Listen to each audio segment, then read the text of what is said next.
Hi everyone, అందరు ఎలా ఉన్నారు? మీరందరూ బాగుండాలి, అందులో నేను ఉండాలన్న కృష్ణని నా తమ్ముడు డాన్యస్వామిని కోరుకుంటూ, అసలు మీ పర్సన్ మీకు ఏం చెప్పాలనుకుంటున్నారబ్బా?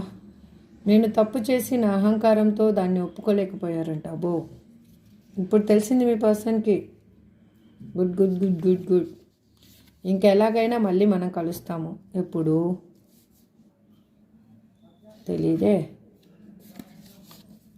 మన కలయిక మళ్ళీ బాధను కలిగిస్తుందేమని భయం వేస్తుందంట. అలాంటప్పుడు ఎందుకు రిలేషన్షిప్లోకి రావాలి? అసలు అవసరమా? నా ఆలోచనలు ముందులా లేవు. నేను నీ కోసం చాలా మారాను, నమ్ము ప్లీజ్. మారారంటండి. మీరు నమ్ముతున్నారా? ఏమో తెలీదు, మీకే తెలియాలి. నమ్ముతారో లేదో. మీ పర్సన్ థాట్స్ ఎలా ఉన్నాయి చూద్దాం ఇప్పుడు.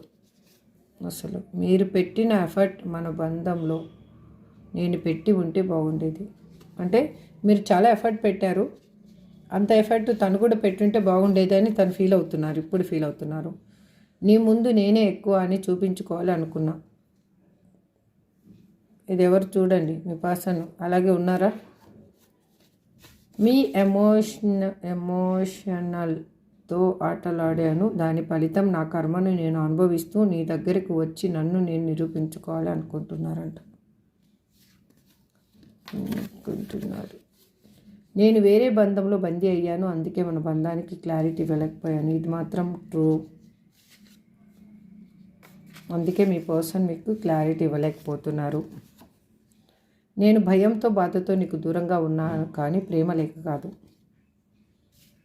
భయం ఉన్నవాళ్ళు ఎందుకండి ప్రేమిస్తారు? అసలు నాకు అర్థం కాదు. అసలు మనం మళ్ళీ కొత్తగా జీవితాన్ని ప్రారంభిద్దామా? అమ్మో అని మిమ్మల్ని క్వశ్చన్ అడుగుతున్నారండి వాళ్ళు. నిన్ను చేరలేకపోతున్నా, అందుకే నాకు చాలా బాధ అనిపిస్తుంది. ఇది ఎవరికి రీజనెట్ అవుతుంది చూడండి. మీ పర్సన్ ఇలాగే ఫీల్ అవుతారని మీరు అనుకుంటే కన్నా ఈ ఎనర్జీని క్లైమ్ చేసుకోండి. నెక్స్ట్ వీడియోలో మళ్ళీ కలుద్దాం. Thank you so much. Have a good day. Bye.